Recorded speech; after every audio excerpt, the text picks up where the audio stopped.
지난해 우리 경제가 2.7%의 성장을 했습니다. 이런 상황에서 국민소득도 1인당 3만 달러를 돌파를 했습니다. 근데 별로 와닿지 않는다는 분들이 많습니다. 취재기자 연결하겠습니다. 김한진 기자.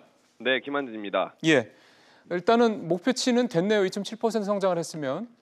네, 한국은행은 지난해 우리 경제가 2.7% 성장했다고 밝혔습니다. 지난 2017년 성장률인 3.1%보다 0.4%포인트 떨어졌는데요.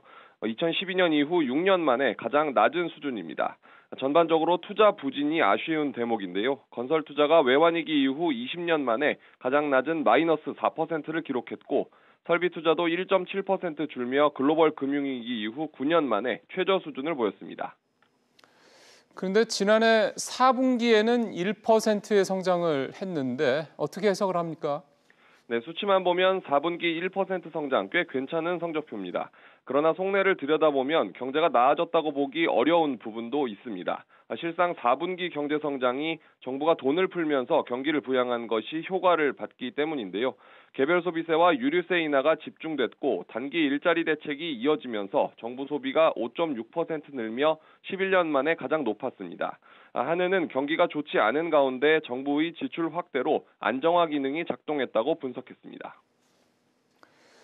국민소득이 3만 달러를 넘었다고요? 네, 한은은 실질 경제 성장률과 환율 등을 감안하면 지난해 국민 총소득이 3만 1,000달러를 넘은 것으로 보인다고 밝혔는데요. 지난 2006년 국민소득 2만 달러에 진입한 이후 12년여 만입니다. 다만 아직 명목 GDP가 발표되지 않았고 국민계정 기준년을 개편하고 있어서 3만 달러 돌파 시점은 바뀔 수 있다고 한은은 설명했습니다. 지금까지 SBS CNBC 김한진입니다.